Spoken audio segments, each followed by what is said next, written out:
This is Andy Gutierrez from StarWars.com, and you are listening to Coffee with Kenobi with Dan Z. This is the podcast you're looking for. This is James Arnold Taylor, and you're listening to Coffee with Kenobi. I have a good feeling about this. Hello, my friends, and welcome to Coffee with Kenobi, show number 430. This is your spoiler-free place for Star Wars discussion, analysis, and rhetoric. I'm your host, Dan Z, drinking One Nation coffee out of my Lucasfilm coffee mug, ready to talk some Star Wars with each and every one of you. On today's show, we've got a really exciting lineup. I was able to attend a Bad Batch press day where I got to speak with Jennifer Corbett, the producer and head writer of Star Wars The Bad Batch, and Brad Rau, producer of Star Wars The Bad Batch, in addition to Ming-Na Wen, the voice of Fennec Shand. Of course, she also portrays Fennec Shand in The Mandalorian and soon to be the Book of Boba Fett. So it was a wonderful honor for me to speak with them. I'm going to share my question and answer session with them. It's very, very quick, but there's some fun little insights there. And of course, all three of them are very charming, insightful, and absolutely delightful. And then after those interviews, Tom Gross, Andrew Harrison, and myself will review the newest episode of Star Wars The Bad Batch, Bounty Lost, the 9th episode in the first season. Now, normally these come out after we do our top fives, but I've got a very busy week at Coffee with Kenobi with the live, not only on Monday night, but also the live directly from Walt Disney World and Disney's Hollywood Studios, where I'm going to take you around Galaxy's Edge. You're going to be on Batuu with me, and I'm very excited about that. Plus, I've got a great conversation with Jason Fraley on Thursday talking about Indiana Jones and its impact. The first time I really had a show dedicated to Indiana Jones, but I think that's going to happen a little bit more semi-regularly. So pull up a chair, grab your favorite coffee mug, and let's have some coffee with Kenobi. I'm curious, you mentioned Cad Bane earlier. I would love to know if you can talk about the evolution of bringing him into the show. Yeah, we... In talking about the first half of the season, and obviously the Kaminoans put this bounty to have Omega return to them, and we knew we wanted to have the Batch interact with Fennec Shand just to see how they end up, because they're still not fully street smart yet. They're still very much soldiers. They don't really know how the galaxy works in different ways, and while Fennec is new to the scene, she's still very dangerous. And to sort of compare that interaction with then later on when the Kaminoans hire an even bigger gun, and just a completely different experience for the Batch, where Hunter was able to get away that first time, but this time no one is going to outdraw Cad Bane. So it's kind of like just a continuation of who this squad's interacting with, and how each interaction, each experience, they're learning something new about other threats that are out there in the world and how that affects them moving forward. Yeah, and I mean, I'll say Corey Burton, he's such an amazing, fantastic, decorated actor. We have such a blast working with him. Kind of full stop on that, but also for the design of Cad Bane, we were looking at some designs that had never fully gone into production that were in progress in Clone Wars, both for his look and also for his ship that you see in 109. And it was a lot of fun to go back to those and sort of take them out of the garage and tinker with it and push it and rework it a little bit so that Cad Bane and his ride felt familiar and yet a little bit more nuanced, a little more detailed. But yeah, Corey, his performance just informs all of the animation and a lot of the blocking. He's phenomenal. He's so great. Well, hello, this is awesome. Your enthusiasm is just infectious. Thank you so much. I just love all your rooms. That's going to be my office. I'm remodeling my home right now, and I'm looking at all your paraphernalia going, oh, okay, I want to do that. I want to do that. I'm going to take inventory to make sure you didn't take something. Okay, so cool. All right, so, Dan. I'd love to know about, and if you could describe your acting process for live action versus voice work, and how you kind of get yourself in that headspace, depending on the outlet. Right. Well, I do a lot of voice acting. Like right now I'm doing like 4 or 5 other animation projects. So the one thing that's difficult is like keeping all the characters straight in ways, because sometimes you literally go in and you're shooting, 4 or 5 episodes all at once because they're just only doing your lines. And so that's difficult and different in wanting to bring something to life, and you have to do it very, very quickly. With live action, you have other actors to work off of. You have a set or sceneries. You have a director to help you, producers, writers. You have costume, makeup, hair. It's a full-on process. When you do voice acting, you could be in your PJs, and in fact, with the Bad Batch, because of COVID, they brought in all this equipment, the computer, they delivered it all, the microphone, everything, and I had to set it up in my home. And the only place that I found to be really good for sound buffering was in my closet because of all the clothes. So I did the season of Bad Batch in my closet. So can you imagine, you have to create this whole, bring this character to life with your imagination while you're surrounded by your clothes. It's pretty crazy. I love it. Thank you so much. Thank you. There you go. Really nice, quick, fun interview. As I said, they were really all charming and very gracious with their time. I was able to be a part of that press conference with numbers of the Star Wars media in the world of fandom. It was great. And it's pretty cool that Ming-Na Wen enjoyed my Coffee with Kenobi office. And I hope that you will get a chance to see the Coffee with Kenobi studios and prepare your top 5 as we go through them each and every week. Again, we've got the live show on Monday, June 28th from my Coffee with Kenobi studios, where you'll give your top 5 favorite moments from Bounty Lost, the episode we're about to discuss here on Coffee with Kenobi. And then on Tuesday, June 29th, live at 6 o'clock p.m. Eastern Standard Time from Hollywood Studios, where I will take you around Batu. Let's go ahead and get into the conversation with Andrew and Tom about Bounty Lost. So who talks first? You talk first? I talk first. Joining us today for a cup of coffee to talk about Bounty Lost, the 9th episode in Season 1 of Star Wars The Bad Batch. First is Tom Gross. Hello, everybody. It's great to be here, as always, talking The Bad Batch. And, a Bounty Lost. Great title. We're going to talk about that title. But before we get right into the meat of it, let's bring in our other co-host, Andrew Harrison. Hey, guys. Super excited to be here. Not only do I get to talk about The Bad Batch, which is a show that I'm finding I like a lot more than I expected, but I get to fulfill a lifelong dream of being on a podcast with Tom Gross. Oh, that's right. You weren't on last time you were on talking about Rogue Squadron, I believe. Tom was not on. So yes, check that off your bucket list, my friend. Wow, nice. Well, Andrew, why don't we start with you? As always, we like to give a letter grade for the episode and sort of overall thoughts. So tell us what you thought about that and give us your grade. Sure. So, Bounty Lost.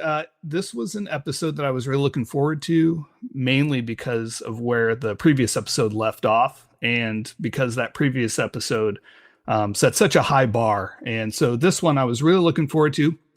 I don't feel like it completely got as high as the previous one did, so I think I'm going to give this one an A. It was still really solid, but it didn't quite have the extra oomph that I was hoping it would have. Well, an A is pretty good. So I think that's a pretty good mark. Tom, what about you? Wow, my sentiments exactly. I gave it an A for exact same reasons. It was a great episode, but it didn't have the oomph and the sort of the edge of the seat that episode 8 left. But you know what? It had some great fist fighting and some good pistol fighting, and some great Omega backstory in this one, and some really a revelation with her. And so, there's lots of stuff going on in this one, but yeah, the oomph I didn't feel was there. So I'm with you, Andrew. I give it a solid A. All right. Interesting. Well, I am going to give it a B+. I liked it, but as you mentioned, both of you mentioned, especially you, Andrew, the last one had set such a high emotional bar. And so that's hard to tell, but that's not a fault of this episode. The problem for me with this episode, if there's a problem, is the title. But I will get to that as we go through the show. So as we start the episode, Crosshair, me just like I think the last one or the one before, they start off with a space battle, right? Crosshair is in hot pursuit. Echo has to be the voice of reason. But Hunter, Andrew, is reluctant to jump to hyperspace right away. What kind of conflict is he dealing with here? I think that he's really attaching himself as the father figure. And that really started to show up, I think, here in a solid sense. I think he's really coming to grips with that. The conflict is interesting because he knows as a soldier that he is on the defensive, right? He knows that they need to get away. Tech's given him all the information about how the shields are failing. But there's that part of him that knows that Omega needs their help. And he's desperate to get her back. And you can really see that in his facial expressions, the animation that they are able to pull off, just to get those emotions to show on their faces is great. And I think this instance is one of those that really, really showcases that. It certainly does. And you always get the sense that he's still very much living in denial, Tom, where Echo's like, she's long gone. Like, we can't, there's no reason to stay here. You're not going to get her here. That bounty hunter took her and he's long gone. So you're out of luck. So Hunter reluctantly agrees. And then we switch to Omega in a cell. Talk about her initial conversation with Toto 360, voiced by Seth Green. Yeah, I thought there were actually, how many? Were there 3 scenes of her in the cell talking with Toto? But this one, she really tries to be forceful with him, saying, let me out of here. In fact, she stands up at one point, she points at him and says, you're going to let me out of here. And Toto, being the obstinate droid that he is, and man, I wasn't glad. I didn't say this last episode because I didn't feel like it was time to do it. But I was really glad to see Toto's leg get blown off by Hunter. Just the instance and that setting. It was not the time to talk about it. But this droid irritates the heck out of me in a good storytelling way, not in an L3 sort of a way. Right. Yeah. Well, yes, in your experience. But yeah, as a character, he irritates me because he's always there at just the time that you don't want him to be there, as is shown here. But he explains to her that, she needs to settle down. Cad Bane doesn't like it when his prisoners get all worked up and upset. And so they have a little connection there, and it's the first of 3 moments where she's going to start trying to persuade him for Toto to let her out just to let her out, and she's going to use some persuasive techniques as the next couple series go. I did want to say something about that opening sequence, if you don't mind. Sure. If I can just take a little rewind. I really thought Crosshair would be more in this one, and I thought, what I really liked, I don't know if I liked it or what it was, but it's one example of how the Empire is so threatening, but it's one of the first instances where we get to see they're always so close, so threatening, but they're always a step behind. It's one of those places where, man, the Empire just cannot seem to be on top of things. But anyway, I really was surprised. It's like Roscoe and Boss Hog. Yeah, exactly. Yeah, Roscoe Pico train. I think they're a little more threatening than them, but yes, indeed, it is that sort of feel. And I was really surprised that was the only time we saw Crosshair in this episode. Works, but just I was surprised. I was surprised to even see him at all, to be honest, because I feel like he's a different emotional beat. And I think the mystery of him, plus seeing him fail again, I think packs more punch when it's just in the other episode. But you have to have the transitional piece, right? You have to have to make it feel like it's all part of the same story. And maybe this is why I'm going to say this was a B+ for me. As soon as I saw the title Bounty Lost, I thought instantly, well, Omega's safe. She's going to be safe by the end of the episode. All that suspense and tension and the fear I felt with seeing her with Cad Bane at the end of the last episode completely went away when I read the title, because if you're losing the bounty, then she's gone, right? And I thought either she was going to escape and be on her own, or that Clone Force 99 would get her back. So to me, that kind of worked against them. How do either of you feel about that? I kept thinking that it was going to be related to Paradise Lost, and that's not what we got To at Milton? all. Yeah. I didn't think that much about the title, to be honest with you. It didn't strike me. So you're saying that you felt like it kind of gave away. It gave it away. Yeah. I wasn't worried about her. I mean, I wasn't worried about her with Cad Bane. I wasn't. Now, when he is with her, he calls her the asset. Yeah. And he says, "Your friends are long gone. I made sure of that, little lady." Why, Tom? Why does he always call her little lady? What is that about? I don't know. Well, okay, so I was going to say something about that, because that really irritates Kaylee. She can't stand it. That's important. When he says that to her. And I said, I told this was what I make of it. You asked the question. So what I make of it is it's his way of putting her not in her place, but it's of like degrading her, keeping her from not feeling so powerful. And you're just a little kid. You're a little lady. I'm the one in charge here, pal. And so every time he calls her that, it feels so like kind of slimy and dirty. And it was really bothering Kaylee, even though it grated me. I don't know that it bothered me as much as it did her. You know what? I'm glad that you said that, because to me, it made Kaylee feel the way Omega probably felt about it. Like it was condescending and degrading, possibly even, I don't know if I want to say it's sexist, but it's very possible that it feels that way. Yeah, it kind of does feel that way. He's such an interesting bounty hunter. I mean, there's just so much about him that I think is interesting, but it's also like this weird kind of, I mean, even with the intro, you've got the guitar again when Cad Bane comes down the ladder, which is super cool. It's sort of reminiscent of the Razor Crest a little bit, but also the exterior of the ship, which is one of my favorite parts of this episode, looks kind of like a version of the Ghost to a degree. I had the exact same thought when I first saw it. Yep. It's very slick.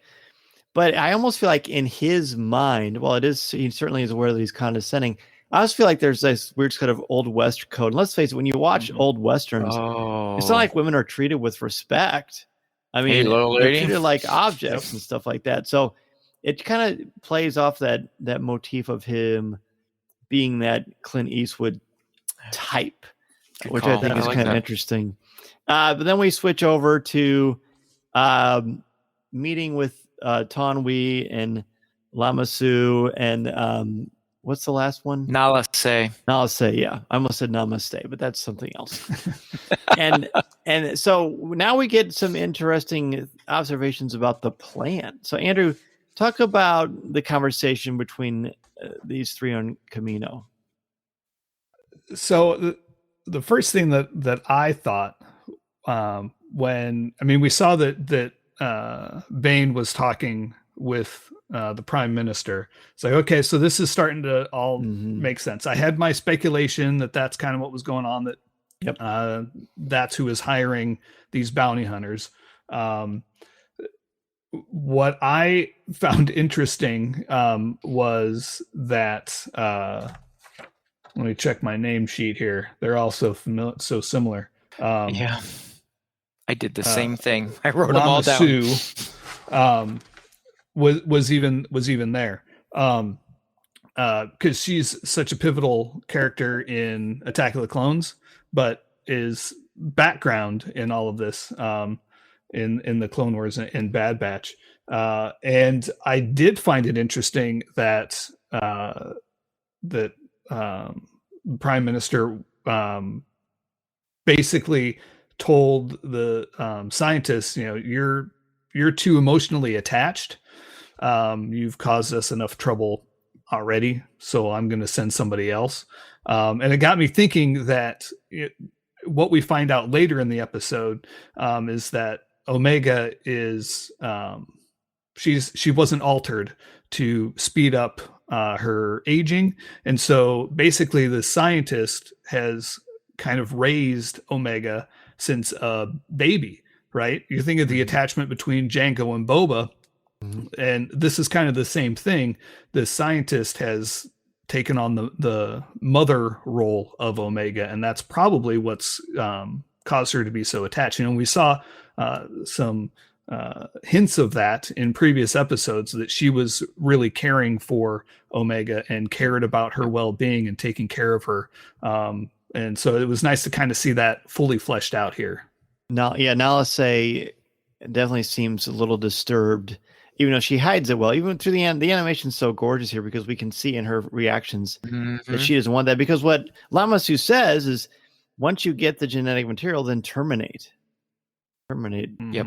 Yeah. And I don't even think they use him. He uses Omega's name. So, removing the name removes the identity, removes any responsibility or the humanity of Omega. So it's pretty cold-blooded and pretty disturbing. But you just alluded to something that I wanted to talk about. Tech says she's more unique than we realized. Basically, she's pure first-generation DNA, which means other clones are modified. There's only one other that was not directly modified, and that one was codenamed Alpha, and who is also Boba Fett. Now, I don't remember hearing that it was codenamed Alpha before. I feel like that's new stuff. But Tom, what does this revelation do for you in your appreciation of Omega, or understanding of her, perhaps? Oh, I mean, it definitely points out her uniqueness. I mean, we've known that there's something special about her. We've been making, kind of guesses or observations of her as a unique individual. But, and I think as you said, Andrew, we've been piecing things together as the show has gone on. And so what Tech does in that moment, and I felt like it was such a sort of nondescript moment to get all that information. It was kind of like, whoa, wait a minute, let me get my notebook out, because he's like giving this is some heavy stuff here. It's typical Tech. Like he says, well, I've analyzed Omega's genetic DNA, and it's like, when did you do this, and were you going to tell anybody about it? Like, did you just do that, and you're going to come and tell us? But it's so typical Tech that, like, well, didn't you know this? But but that she's pure first generation DNA, and so I think it really helps to understand why these bounty hunters are after her. I do suspect that, I wonder if the Empire knows that, or if they did, if that would increase their desire for her, if nothing else, just to destroy her and be done with the clones. I mean, I think if Tarkin knew that she was around and what the value is to her, I think he would terminate her as well. So the Bad Batch have quite a desirable. I don't even want to say it this way. Let me pull back on that a little bit, because I was about to say they have quite a desirable asset, and that's not how we want to see. But that's kind of the story, right? That's what they do, yeah. So they've humanized her. They've made her part of the team. We've given her a family. She's got a father, and she's got a brother-like adult. She's got an uncle. She's got all these people who are kind of raising her. Yet on everybody else's radar, she's completely an asset. She's a thing to possess. She's a thing to gather, to gain information from. She's a thing to terminate. So it's interesting. I'm finding the names that they choose for these two, Boba and Omega, or shall I say Alpha and Omega, to be quite fascinating. And I've been trying to wrap my brain around the purpose of these two. I mean, are they literally the first clone built and the last clone? Like, are they the first and the last of the genetic pool? Like, it must be. And that would be. And I never thought about Alpha as Alpha and Omega as Omega. I was thinking Alpha as in like the alpha male, like the strong Boba. And I'm sure there's a double meaning there, but I didn't put that together. Yeah, Alpha and Omega. That, to me, that's what it seems like. Because when I heard this reveal, to me, this wasn't really. I thought, is this supposed to be news? Didn't we kind of know this already, at least, or did we just kind of get a sense of that? Andrew, you're shaking your head. Is that kind of how you felt too? I couldn't tell you what episode it was, but I remember speculating that to my wife when we were watching, and be like, I wonder if she is a clone like like Boba was, where she's just not aging, and that's why she's still a kid. I think no, you know what? I think it was the second episode where they met Cut. I think that's where they was sort of talked about. Yeah, or alluded, certainly alluded to. I definitely had that sense. Though I'm curious so it would make sense that Boba would be a pure genetic clone. Right. I don't understand how. I mean, there had to have been some altering because Omega is female. That's a good point. So there had to have been some altering, which leads me down a rabbit hole of, I feel like because Lama Su is so determined to get her back, I wonder if there's something else that's special about her, and that he wants her back so bad because the Empire is threatening to pull out of the cloning contract, and she might be like the silver bullet to get them to sign on the dotted line. That could be, which would be certainly a lot less altruistic than I'm hoping she is, but I guess we're going to find out. That's an excellent point. All right, so then we switch over, Tom, back to Omega. I think this is the second. Yeah. No, that's probably the third. It's where she starts to use, even though she's the captive, she uses psychology to trick Toto 360 and to, like, you know what, you're not really treated very well. And he says, my treatment is perfectly adequate most of the time. It doesn't even seem like he really truly believes what he's saying, but he's probably a little scared of Cad Bane, and rightfully so.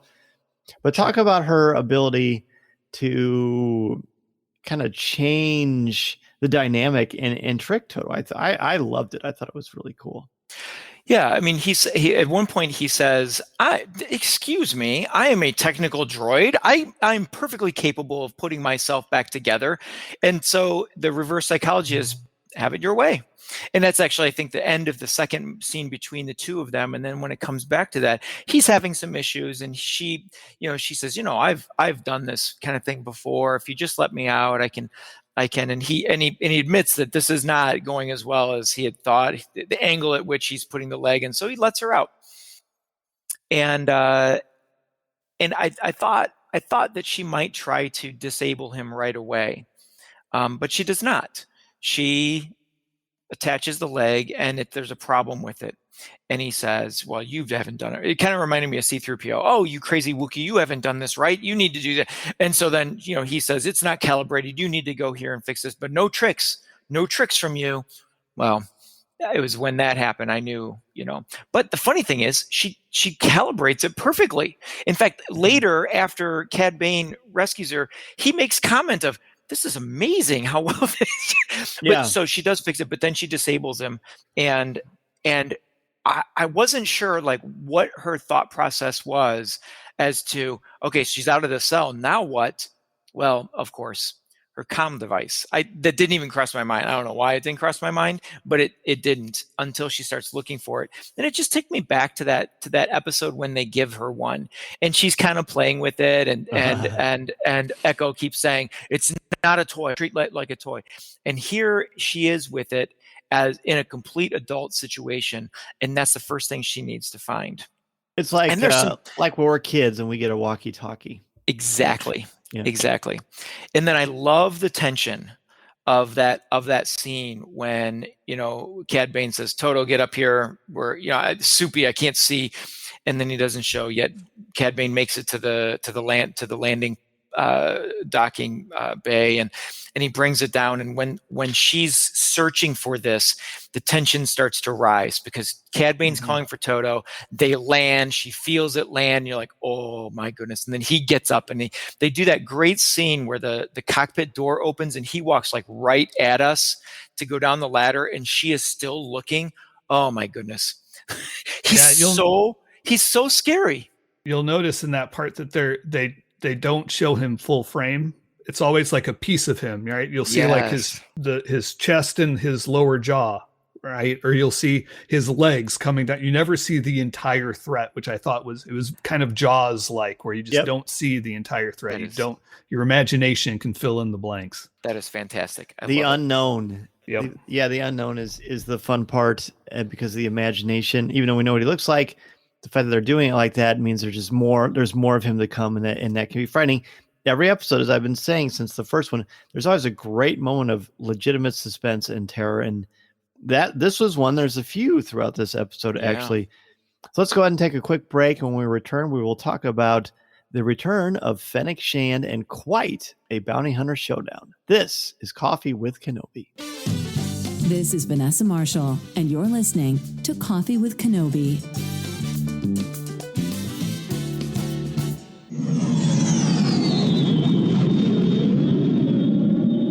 With travel beginning to open up and Walt Disney World and Disneyland reaching full capacity, this is the time to book your Disney World vacation with MEI and Mouse Fan Travel. Their signature service and expert advice will help clients maximize their vacation, time, and dollar. I use Becky Menken and MEI's incredible services all the time, both for family and for travel for the show, because of their no cost, no obligation quote when you use the service. Plus, they proactively adjust a booking if the rate goes down. Literally, I will wake up one morning and I will get an email from MEI saying that the price went down, and I will get a refund sent to my credit card right away. I don't have to do anything. They help your family enjoy everything Galaxy's Edge and the Disney theme parks and the cruise lines have to offer. Can help you plan every detail and always share invaluable tips. That's for Walt Disney World, Disneyland, the Disney Cruise Lines, or other cruise lines. It doesn't have to be Disney related. They literally can help you plan a vacation anywhere on the planet. Be sure to go to www.coffeewithkenobi.com/mousefantravel and sign up for a free no obligation quote to any of the Disney theme parks on the planet or any vacation that you have in mind. You'll have the best vacation possible and help out me and Coffee with Kenobi in the process. Okay, we are back ready to talk more of Bounty Lost, the 9th episode in season 1 of The Bad Batch. We're laughing because I'm here with some pretty cool dudes, Andrew and Tom, of course. And what I want to talk about right off the bat is Omega has escaped, Cad Bane is in pursuit, but there's this wonderful scene of Omega talking with the Bad Batch. She is able to get the communicator to work. She's running down this cloudy hallway, and I found the whole thing extraordinarily symbolic. Andrew, talk about that. So there was a lot of stuff going through my head during that part. First was I was trying to figure out where she was, because at this point we don't know where she lands, where they're at. Right. It's just this big complex in looks like the cloud. So my first thought, well, is this Cloud City? That really they're going to go there? Then once she gets into that hallway and you see everything is just destroyed. Right, windows are busted out. The clouds from outside are now inside. Really reminded me of some of the scenes in Jurassic Park 3, if you can believe it, where they're in some of the science facilities that are all broken down, right? Yeah. And there's the raptors hunting them, but it's all foggy in there. And it really took me to that, which helped build to that suspense, because you couldn't see, she couldn't see, and the whole time that Bane is out there hunting her. I love that. That's an excellent interpretation. And I also like the clouds obviously are fogging up her vision. You can't hear because there's a bad connection, and the fog is sort of the physical representation of not having all your faculties to be able to communicate and do what you want to do. But I also like, and I'm glad you pointed out the windows. I love that the windows are shattered, because if you look out the window, it's somewhat sunny and cloudy, and it could be a little bit picturesque, but the windows are like the safety net, right? That you look out into the outside, you can still enjoy it like a picture, but the windows protect you from the outside. They're all shattered. She has no protection, and her perfect little ideal on the Marauder is gone because she's not with her companions. She's not with her good friends, her family. And so she's running down this seemingly endless hallway with nothing but clouds. And I found that really psychologically fascinating. Did we not know? I was trying to think when do we know that, because Cad Bane says, I'll meet you at the rendezvous point or the meeting spot. And doesn't Lama Su tell Tonway that they'll be going to the outpost? I don't know. For some reason, I knew it was going to, I felt like I knew that it was a Kaminoan building or structure or outpost or something. And so when I saw all the clouds, I was thinking, okay, in one place, it's all water, and here it's just a different type of water with the clouds and the steam vapor and everything. Yeah, and so I don't know. I looked at it kind of that way as. And no, I part don't of know me if- thought, is this a side part of Coruscant, or not of Coruscant, but of Camino? Because, like you said, are they higher up on the planet? Because it's like still in the got that like above the storm. above the storm itself. No. But it's not. The only evidence we have is that she says the doors look like the ones on Topoka City. That's all we hear is about as far as a geographic location. But then, guys, Ton Wee, who was supposed to show up, who's been kind of a tricky person to kind of empathize with, suddenly we don't get that chance because we see her dead body. And things take a bit of a darker turn. But then in walks Fennec Shand. And Tom, I don't know about you, but Fennec Shand, who you heard Ming-Na Wen earlier on the show on Coffee with Kenobi today, but she, what do you think about her after you saw that, especially? Oh, I thought you mean the assassination, basically. Yes, I'm like, presumably an innocent, at least unarmed. Right. Well, first of all, I want to ask: is Ton Wei the one that gives Obi-Wan Kenobi the tour of Kamino? Okay, that's what I thought. It is. All right. So, anyway, here's a character we know from not just this, but from the past. 2002. Assassinated by Fennec Shand. And I was like, okay. When she reveals who she is, and there's tension there because Cad Bane is just recaptured. Omega has her handcuffed. She's fighting him to get back, and then you hear the blaster fire one way, and then it's Cad Bane. He completely changes his demeanor and says, "Be quiet and get back," and and he's kind of sneaking around. And then when you see the two of them, and you learn some things here. When Cad Bane sees that it's Fennec Shand, first of all, you see that she is known, but also she is new to the game. He says, you're way in over your head. And I wrote down on my notes right away, youth versus experience.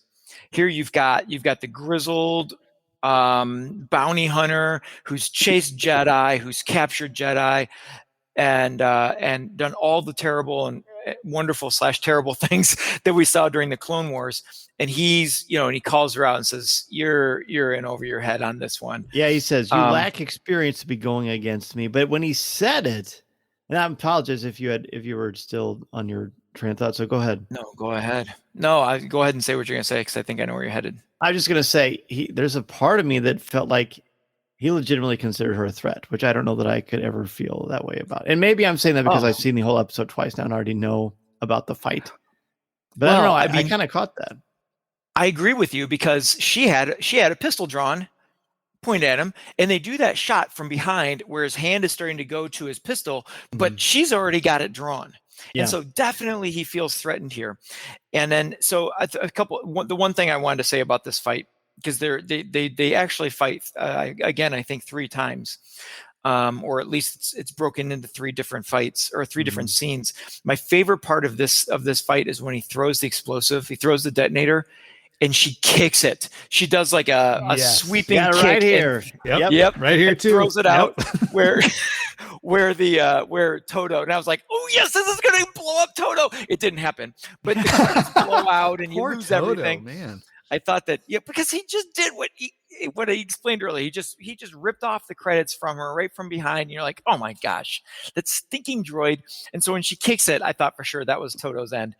But no luck. He just loses all the credits. After they kind of struck a deal, you take the credits, I'll take the kid. And I was shocked to hear Cad Bane say, doesn't sound like such a bad deal. You first. And then I didn't believe that for a second, though. Oh, I did. I did too. Really? I did too. Because so his contact that he was supposed to give the kid to is now dead. Mm-hmm. So he has no other way of getting the payout for this job. And either way, he's giving up the kid. So, but he's Cad Bane. I just can't imagine he's going to go. I mean, talk about a code, a principle, right? So let's play the game. What alignment is in the D&D world is Cad Bane? Is he? He's chaotic neutral. I was gonna say he's got to be chaotic neutral. Chaotic evil. Yeah, I was gonna say chaotic evil because I don't. Has he ever done anything? Well, he has a code though. Chaotic evil does never. Yeah, have a he code. has. Does he? Well, and yeah. he'll play both Bounty sides. code. He'd take a. Didn't he work with? He's worked with both sides before. He's worked with. He works for the bounty. Yeah, and he want if he doesn't have the reputation he has, if he doesn't stick to what he says he's going to do. Yeah, and I think he would break. See, I think he would break the code. He wouldn't be like he wouldn't work. Let's go to Mandalorian. He wouldn't play under those rules. He plays under his own rules, which makes otherwise he'd be lawful neutral. Well, weigh in, please, everybody, on social media. What alignment is Cad Bane? I think he's definitely neutral. Is he chaotic or is he lawful? Yeah, I totally somewhere in between. He was willing to get rid of Omega. She meant nothing to him. It was all about the bounty. I don't know. I love that we all disagree, but I don't think that he would have. I mean, he said it so easily and quickly. And here, maybe this might help my point. Early in the episode, when she tries to persuade him, he just shuts it down right away. Like he doesn't even entertain it. But here he playfully entertains it. I think this is part of the dance. I think this is part of him trying to suck her because he does underestimate her repeatedly. And then Andrew, let's talk about the fight. I mean, let's talk about all the way before the final showdown. But when you're watching this fight sequence, what sticks out to you?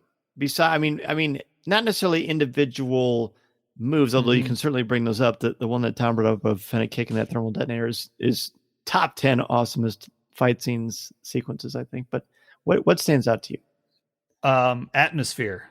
The atmosphere is so good between, like we talked about before, with the clouds coming in on the inside. Really makes it does a couple things. It makes it very clear that neither one of them can see each other very well because we can't see them very well. But it also does this really great thing with lighting whenever they shoot their blasters, because that the light from the laser dissipates in that, and it just looks really cool.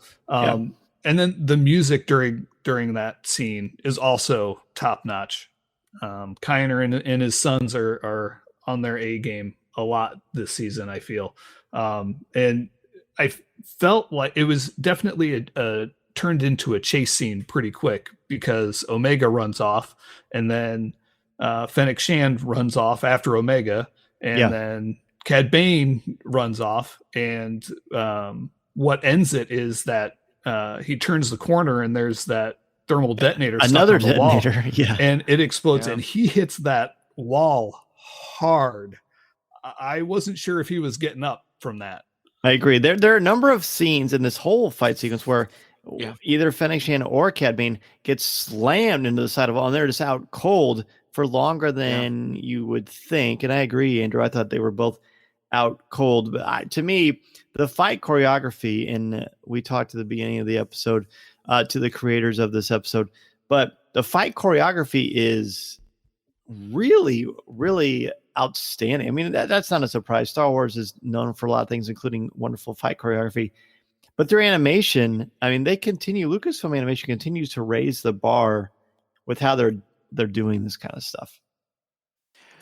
Absolutely. I think this whole sequence is phenomenal.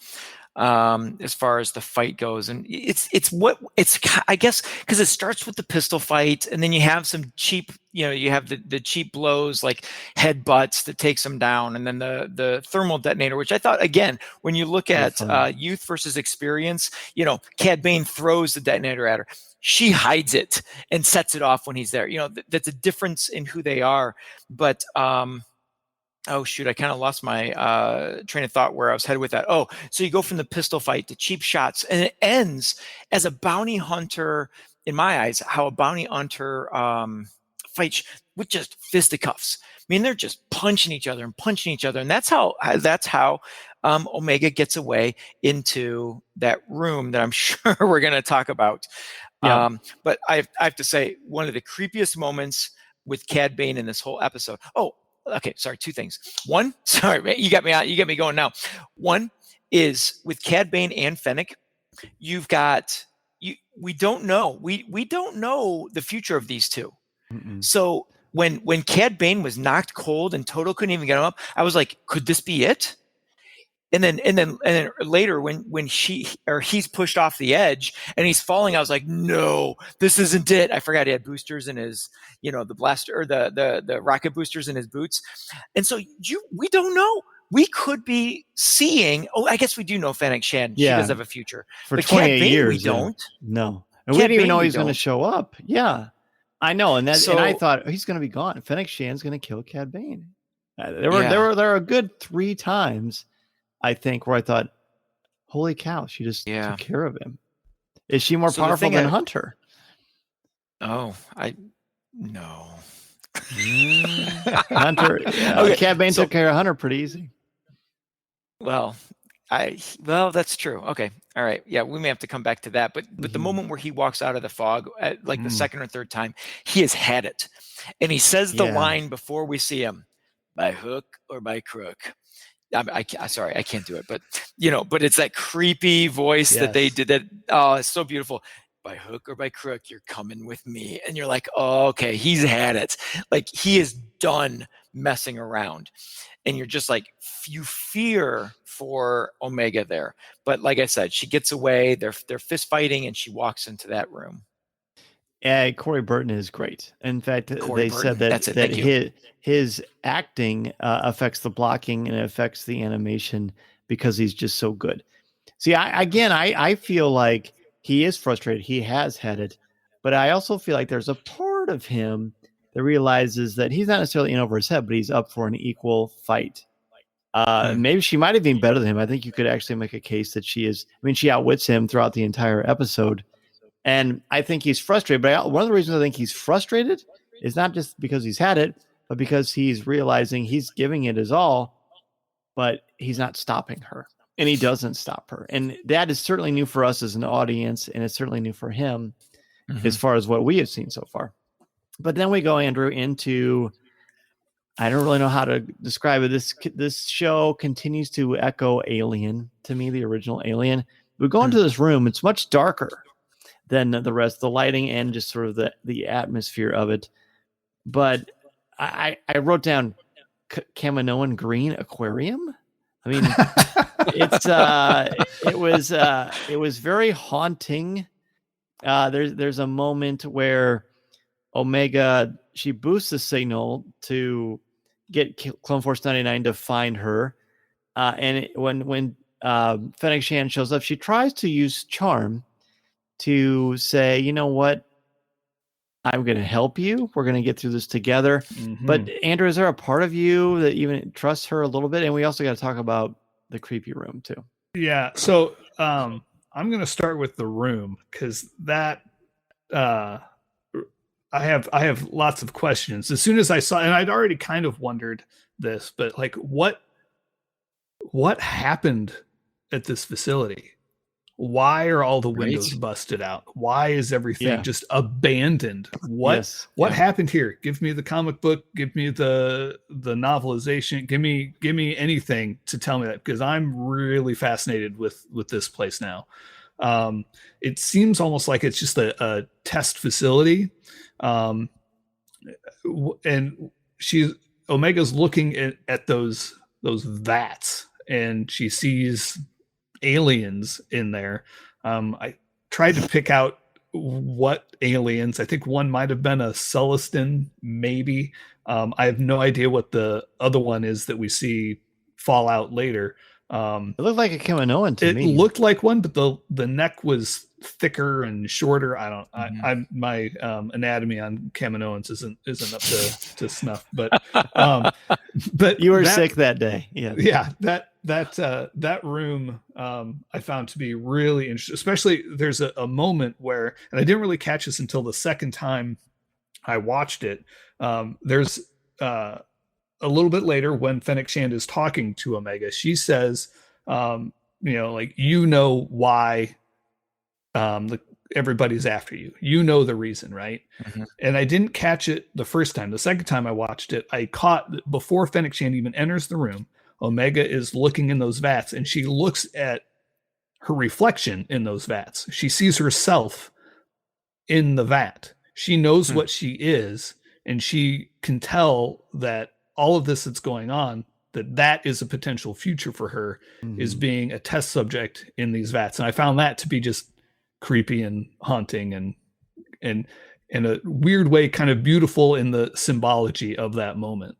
Interesting. Yeah, I love that. I love that. Tom, anything you want to say about that?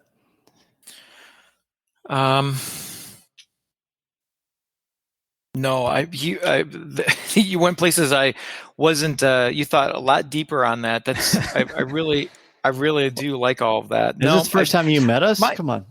No, well, so I have more to say about that room with Fennec Shand, and I didn't know, Andrew, if you had anything else to add you wanted to say about Fennec's conversation with her. Yeah, well, you asked if I trusted her at all, and I don't, because of the very first thing that she tells Omega in that room. She says, "You can't rely on anybody but yourself," and then a few sentences later, she says, "I'm trying to help you," but 2 seconds before you were saying you can't trust anybody but yourself. So to me, she's kind of having some circular logic going on there. Yeah, and that's what I want to talk about was actually those lines. The first one in particular. I feel like everybody's trying to teach Omega a lesson. Oh, everybody has something to say to Omega about life. And I felt like that's what this was. Fennec Shand walks in. This is not the first time. This is not the first go around. And she mentions that even to Cad Bane. Look, we have history. We have history here. She's been with me before. We've talked before. And even when they first met, however many episodes ago that was, even then she was showing her the ropes of like, here's how you get fruit on the streets, girl. Here's how you do, this kind of stuff, petty thievery and things like that, that it's not bad if you're, doing it for the right reasons, basically. And so here the lessons continue from Fennec Shand. And that is that you're the only one you can count on is you. Now, I agree with you. I'm here to help you, but I don't know that she's saying you can count on me. It's just, hey, I'm here to help. So I don't know. I have more trust for Fennec Shand than I do Cad Bane, or that I do Lama Su. Yeah. Maybe even Nala Se. I still don't know what Nala Se wants with her, other than I feel like she's got that I felt like she had sort of a parental sort of relationship with her on Kamino before she went with the Bad Batch. So I was like, but even then it was more of like an authoritarian parental sort of thing. So it was like, no, you get back here and you do what I say, kind of thing. So I don't even know who to trust here, but I don't think Fennec Shand's the one that I've got bad feelings about. I think she's more neutral and maybe lawful than Cad Bane is. Interesting. I think that we know all we need to know about Fennec Shand when she asks, "Why did you kill Ton Wee?" She says, "What's part of the job?" Mm-hmm. Right? Yep. So she was hired to do the job, so she did it without any emotion. There's a very popular thing out there where people say the Sith never lie, but there are sins of omission and commission, so they lie all the time. Right? They may tell the truth, but they just tell shades of the truth for their own evil purposes. She's telling what she wants to tell because it's truthful. She's trying to win her trust, and I think that she's charming the two of you as well. I don't think she can be trusted. I think we see at the end of the episode, you want me to chase her down? And they say, no, okay. Well, if you change your mind, you know how to reach me. Jumps to light speed. I think that she doesn't kill her because she's hired by Nala Se to protect her, because I think Nala Se does have a kinship with her. I think if Nala Se has her druthers, she would take Omega and they would escape and they would flee together. I think the only reason Fennec Shand doesn't kill Omega is because that's part of her contract. I think she is equally untrustworthy. She just has a very different way. She has a different sort of bravado, although her bravado is still very, very high. But it's not the Old West. It's more like, I'm tough and I'm not taking any crap, and go ahead and underestimate me because I don't have anything to prove to you. I'm just really, really good at my job. I think it's just the psychology of why she's so successful. Tom, do you think that you were talking about her lessons that she's given to Omega on these 2 encounters that they've had together? Do you think that Omega is starting to listen to those? Do you think that she's starting to believe Fennec Shand when she says you can't trust anybody but yourself? You need to look out for number one. I think Omega listens to all the lessons, to be honest with you. Which is why she's so wise. Yeah, I think she takes in so much. And so, yeah, absolutely. I think, I don't know that, and I think what you said, Dan, is absolutely right. And I just don't know how to process it, because I think if the Bad Batch hired Fennec Shand to go get Omega and bring her back, she'd do it. And she'd give the same advice. And she would do it not because it's the right thing to do or the wrong thing to do. She'd do it because that's what she was hired to do. That's her job. That's her tool. Whereas I don't think Cad Bane doesn't follow that code. I think if he has a way to twist it and get back at somebody in the process, he would. Where Fennec Shand she goes about her business. So I don't know. It's an interesting look at bounty hunting, I suppose, in the Star Wars galaxy, because you have bounty hunting and then you have all of the shades of gray around what that means, because especially with the Mandalorian and the coming forward with the Book of Boba Fett, and that we're going to explore that even deeper. But this show, The Bad Batch, which we're here to talk about, it really is doing a deep dive into this idea of bounty hunting, because the bounty is what we're following as viewers. It is a complicated profession. Yeah. Yes. True. No, I think it's fun. I think that Cad Bane is not a finesse guy. It's just like, I'm tough, I'm better than you, and I'm not scared of anything. And Fennec Shand is finesse and brutality. It's quite a combination. I think she's a very exciting character. Speaking of exciting, Omega gets another moment in the sun, literally and figuratively, where she finds some flight pods, a very interesting contraption that we've never really seen quite like this in the canonical Star Wars. But then she and Toto have this great little encounter, which I thought was really kind of fun. Andrew, go ahead and talk about that and her escape. Oh, poor Toto. Poor Toto. When he flies off that. Yeah, I don't feel any pity for him. Well, okay, so let me pause on that for just a second. Because of her. Yeah. So I feel sorry for Toto. He doesn't realize that he's in an abusive relationship. He doesn't realize it. That's true. Right? That's the purpose of that whole conversation that Omega has with him early on. She's telling him the truth that, your friend doesn't really take care of you. Your friend isn't helping you at all. Why are you with him? And he says something like, my treatment is adequate. Right. Yeah. Like, Yep. Like, I feel sorry for Toto. He's got some crossed wires that just aren't quite right. And I think it's if you watch Omega when she's still in that jail cell and he's flying up, he's got his one leg because his other one's blasted off and he's struggling to get up there to flip the switch. She gives this look of sympathy, right? Omega feels sorry for Toto too. And since I feel that Omega is really our window into this show, that that's, we're kind of meant to feel sorry for him. It just means that unfortunately, Tom, you have a really cold stone heart. That's why you wanted to be on a show with me. Yeah. I'm trying to improve you just a little bit. Man. But I feel like as the host I need to step up here. Come on. Let's be nice to our Tommy. I love you, Tom. I know. We kid because we love that scene where she decides, she's on that ladder and he comes up and saying, you're coming with me. And she decides to jump off of the ladder onto Toto. That's great.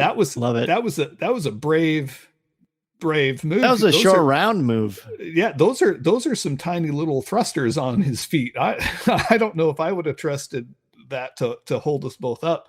And he really doesn't, because they take a tumble and then he's stuck upside down like a turtle on his back. More people are knocked out in this than a typical WWE match. I mean, they're always down for the count, and you think that, and they get back up triumphantly. I did really like, though, when she gets into that flight pod and he's like, he gets right up on the window and says, "Where do you think you're going?" Like, and she starts her. Yeah, she like starts that engine and it starts going, and he just goes, "Uh-oh," and just flies off. I thought he was done for there, and I thought That was Fennec great. Shand shot him twice earlier in the episode. I thought he was done for too, but Yeah. apparently that blast steel or whatever is on casing is really very powerful. We've talked about the animation in this several Yeah. times over the weeks, and there's one moment here that, I mean, the whole episode is just magnificent. But in that sequence you're just describing, Andrew, there was a moment where I was like, "Oh my gosh, the animation!" It was split second, and it's when she makes that realization that I can just jump on him. There's a shift for like a frame of film where you see her think that idea up, and then she jumps. And I was like, man, that is some sharp animation that I could see, or we can all see, that she formulates that idea. She doesn't just randomly jump. She formulates the idea before jumping. And it was a wonderful moment. The only other thing we didn't talk about before we talk about the last sequence is, and again, another incredible fight sequence, getting slammed against walls, explosions, punching, blasting. And then I thought Fennec Shand was out cold, but she gets up. She ends up pushing Cad Bane over the balcony, and I thought he's going to fall to his death. And I forgot that he had those little Tony Stark jet boosters on his boots, so to speak. And he flies up, and he is so frustrated. He gets back to his starship, only to find out that Fennec Shand has tampered with it, and he can't escape. Now, she could have blown it up, but she tampers with it. He can't get away. He's super frustrated. He's out of his credits. It certainly is a ding to his reputation or his bounty hunter ERA. But I don't know. It's pretty interesting stuff. But let's go to the end, because I think the ending is more important than most of what we've been talking about. And that's the reunion with the Bad Batch. I want to talk about the reactions, how they all greet her. And I also want to talk about the heart-to-heart that Hunter and Omega have at the end. Tom, we'll start with you on this one. So did I miss a memo somewhere in the Bad Batch media files where their goal was to have a throwback to a film in every single episode? That's such a Filoni thing, though. He does, because that. we have very clearly identified throwbacks to films in each one of these episodes, and this is one of them, where the pod is the flight pod is captured by something, and there's that moment where you're like, oh, who's this going to be? She looks up through the tunnel, up to the door flies open. I was like, Jyn Erso, Jyn. Oh, good point. I didn't even think of that. I didn't either. It's total Jyn and Saw at the opening of Rogue One. Not come with me if you want to live. Not that. Right. Yeah, not that. And it's Wrecker, Omega. And oh my gosh, the joy. And I looked at Kaylee and I said that was Saw Gerrera and Jyn, and she goes, oh, her face was like, and then we went back and reviewed all of the ones from all the throwbacks to all the other ones, and it was like light bulb moment after light bulb moment. She's like, I never saw that.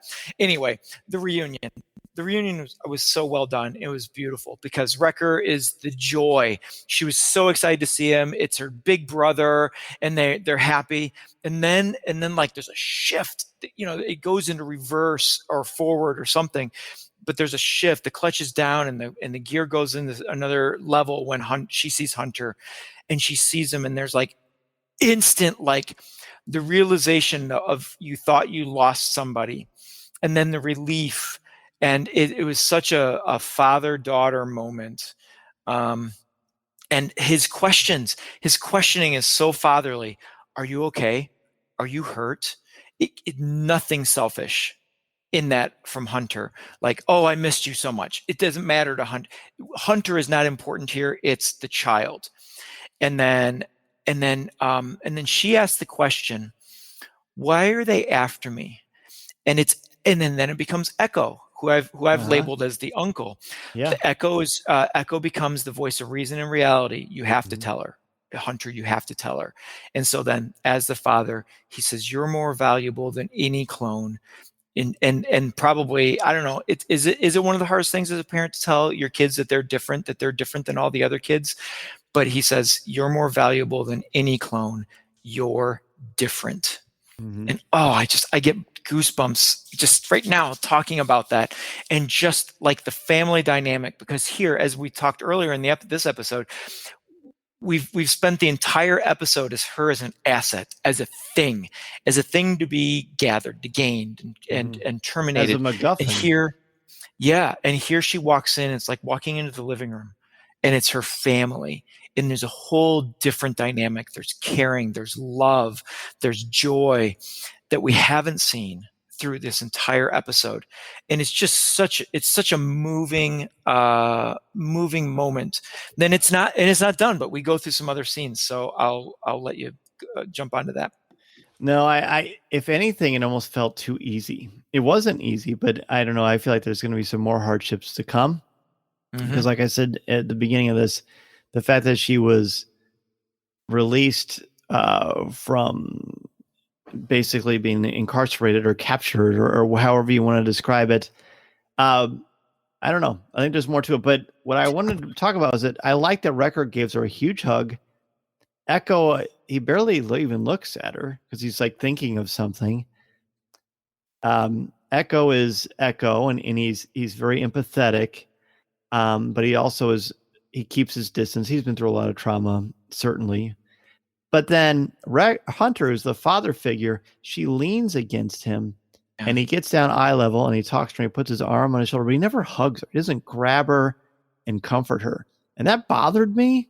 I mean, I'm just a hugger guy anyway, but I found that to be interesting. But he's also very, very guarded in his emotions too. But thinking you lost Omega would be enough to make you want to hug. But that happens in the Harry Potter books, so they almost never hug. And that always bugged me in that too. I don't know. Maybe I'm making too much of that. But Wrecker didn't have a problem. That Andrew what do you want to say about their reunion? I mean, you guys pretty much hit it on the head. The thing that I noticed was those questions that Hunter asked. He's finally, and I alluded to this earlier, he's finally really stepping into that father role here. And those questions are ones that, that's the kind of attitude that he learned from Cut way back in that second episode, right? That's what he did after that Nexu attack, is he got down at eye level and he asked, are you okay? And that's exactly what Hunter's doing here. He's learning just like Omega's learning and everything. Yeah, exactly. I love it. So then at the end, she's really scared, and she and Hunter have a really nice moment together. He's comforting us as an audience as much as he is her, but she's really worried. She doesn't want to end up, when she says, I don't want to end up like those things. Like, I don't want to end up like in a test tube. Yeah. And I didn't put that together. And then I'm like, oh, of course, when she's looking at that reflection, she's thinking, oh my gosh, what am I? The great thing that links so many stories is, who am I? What am I? What is my purpose? Omega doesn't seem to be struggling with her purpose, but her identity and where she fits, that's why she needs the Clone Force 99 so much, because she needs that sense of belonging. We all need a sense of belonging. But he says to her, you don't have to worry. You are never going back to Kamino. That's how it ends. She says, you can't fight off all the bounty hunters. And he's like, he's just not interested in entertaining the idea that she's not going to be okay. Now, does he believe that?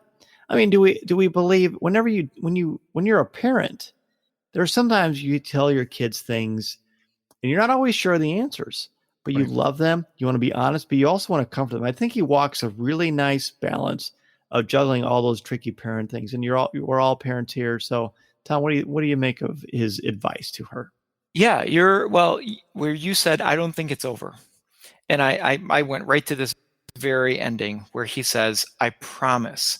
Well, we know as parents, that's the one thing that we never make. We do it all the time, but you never. And when he says, "I promise," I'm like, "Oh, they're definitely going back to Kamino before this is all over."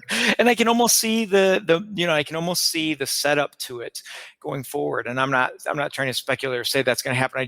That's what I see. That's what I hear when I hear a parent say to their child, "I promise."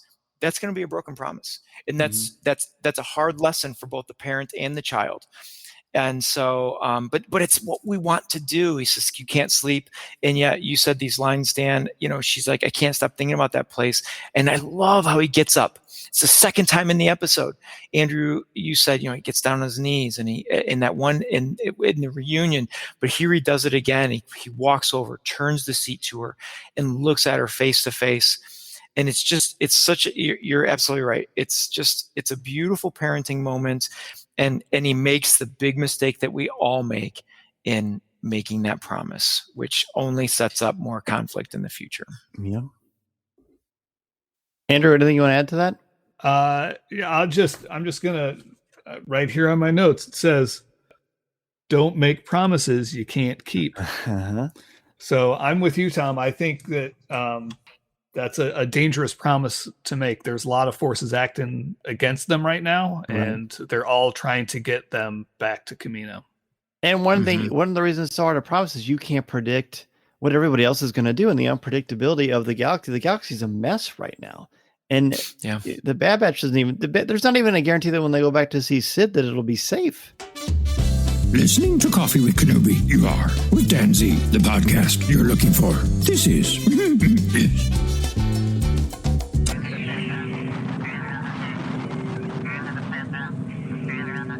As we near the end of the show today, I want to thank each and every one of you for taking time out of your busy schedule to have a cup of coffee with me and for helping to spread the word about our Star Wars family we've got here at Coffee with Kenobi.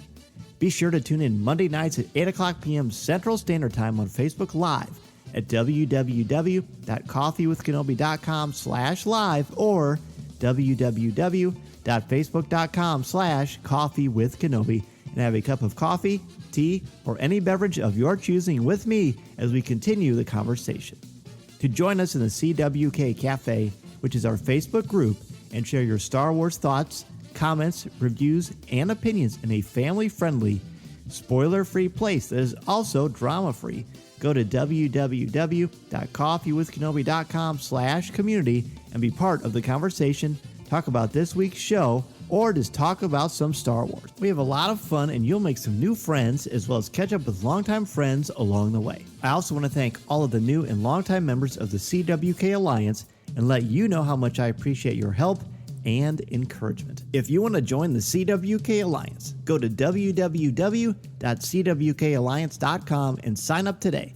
Not only will you help out Coffee with Kenobi, but you also get access to CWK Pour-Over, the exclusive weekly podcast not heard anywhere else. It's a great way to support and help out the show, and 10% of your monthly contributions go directly to the St. Jude Children's Hospital to support the incredibly important work they are doing to help these brave children and their families. Plus, contributors at the CWK All-Star level can watch a video podcast of CWK Pour-Over hosted by me, Tom Gross, and Corey Clubb. Feel free to reach out anytime if you have any questions. In addition to being part of the community on Facebook, please don't forget to visit our website at www.coffeewithkenobi.com for Star Wars news, announcements, reviews, videos, and so much more. If you have a question for me or just want to share your thoughts on the air, feel free to email me at danz@coffeewithkenobi.com and I'll share them on the show. You can also connect with me on Twitter at Mr. Zaire, MRZEHR, or on Instagram at DanZareCWK. There are also a lot more ways to connect with me and Coffee with Kenobi on social media. Follow us on Twitter and Instagram. Give us a like on Facebook at facebook.com/coffeewithkenobi. Check us out on Pinterest or subscribe to our Coffee with Kenobi YouTube channel. On our YouTube channel, you can find Facebook Live video, different interviews throughout the years, highlights of video coverage throughout the Coffee with Kenobi history, and the audio podcast itself. You can order my book, The Star Wars Book, which I co-wrote with Lucasfilm's Pablo Hidalgo and Cole Horton, on Amazon, Barnes & Noble, Target, Books A Million, Walmart, or anywhere books are sold. You can also find my writing on Coffee with Kenobi's website, as well as StarWars.com, where I am an official blogger there, and on IGN, where I contribute occasionally to articles about Star Wars as well as other popular culture topics. If you are considering starting a podcast or a blog, let me know how I can help you get started and make your creative vision a reality. Be sure to check out danzmedia.com and we can get the process started. I am also available to come to your school, conference, business, or organization to talk about how to tap into your strengths and help you bring out your very best. I want to inspire you to be inspired so you can take that first step into a larger world. Thanks as always to our Coffee with Kenobi sponsors, especially MEI and Mouse Fan Travel, our travel partner and your one-stop shop for all things Walt Disney World, Disneyland, the Disney Cruise Lines, or anywhere on the planet you want to go on your vacation.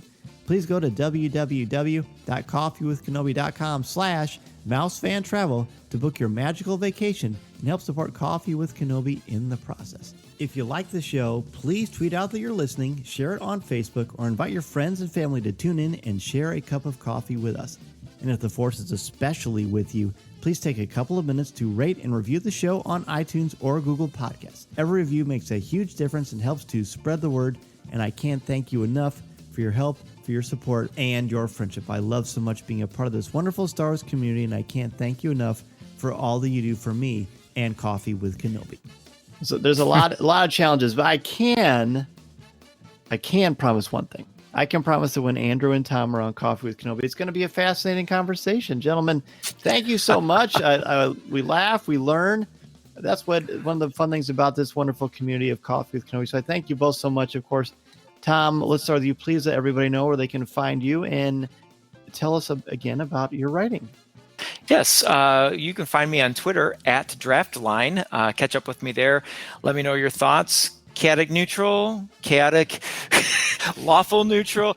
What is Cad Bane? Drop that there. Drop that on the Coffee with Kenobi page as well, and Andrew. But yeah, check out my writing on my blog, Seeking Positivity in the Galaxy. And Andrew, again, such a pleasure. If members of the CWK Cafe, Andrew last week taught us, what's the name of that game? Imperial Assault. Imperial Assault. Yeah. Andrew taught us Imperial Assault. We also learned how to play Sabacc, the Galaxy's Edge version of Sabacc. So that was super fun. I'm really glad that happened because I don't get to hang out with you very much, Andrew. So I'm really glad that we got to. Even more glad that we got to have you on the show. Please let everybody know where they can continue the conversation with you. Sure. Yeah, you can find me on Twitter at Sketty. That's SGHETTI79. So spaghetti without the puh. I also do some work with Star Wars Action News, collecting podcasts. So right now they've been on a hiatus as the co-hosts are moving across the country. So they're on hiatus right now, but going to be starting back up soon. So every now and then you can see me doing unboxing videos over there, as well as I do the video editing. So please check that out as well. That's going to do it for today's show. Thanks again, everybody, for joining us on Coffee with Kenobi. A huge thank you to our guests, Jennifer Corbett, Brad Rau, Ming-Na Wen, Tom Gross, and Andrew Harrison, as we talked all about this incredible episode of Star Wars The Bad Batch. Be sure to let us know what you thought about the episode on our Coffee with Kenobi's Facebook group, the CWK Cafe, where you can share all of your comments, thoughts, and opinions. We post a spoiler-free option on Friday, and then on Sundays we post a spoiler-filled option where you can really get your thoughts out. As I mentioned at the top of the show, it's going to be quite a week at Coffee with Kenobi. We have on Monday, June 28th, CWK's Facebook Live at our usual time at 8 o'clock p.m. Central. And then on June 29th, I'll be in Walt Disney World at Disney's Hollywood Studios, walking around, taking you around Galaxy's Edge and Batuu. I can't wait for that. It's going to be so much fun. And then on June 30th, if you are in the Orlando area, the central Orlando area, we have a CWK meetup at Jock Lindsay's Hangar Bar from 7 o'clock to 8:30 Eastern Standard Time. And I'm going to have a really cool announcement on June 29th when I do the Facebook Live show from Galaxy's Edge. I can't wait to share with each and every one of you. Thanks so much to everyone for your support. We also have a bonus show on Thursday talking all about Indiana Jones. Thank you so much, as always, for being such a wonderful part of this community. We can't do this without you. Have a great week, everybody. I will see you on social media. Be sure to join me for my Walt Disney World trip on Instagram, on Twitter, and of course on Facebook and Facebook Live. This is the podcast you're looking for. This podcast is not endorsed by the Walt Disney Company or Lucasfilm Limited. It is intended for entertainment and informational purposes only. The official Star Wars website can be found at www.starwars.com. Star Wars, all names, sounds, and any other Star Wars related items are registered trademarks and or copyrights of Disney and their respective trademark and copyright holders. All original content of this podcast is the intellectual property of Coffee with Kenobi unless otherwise indicated. This is the podcast you're looking for.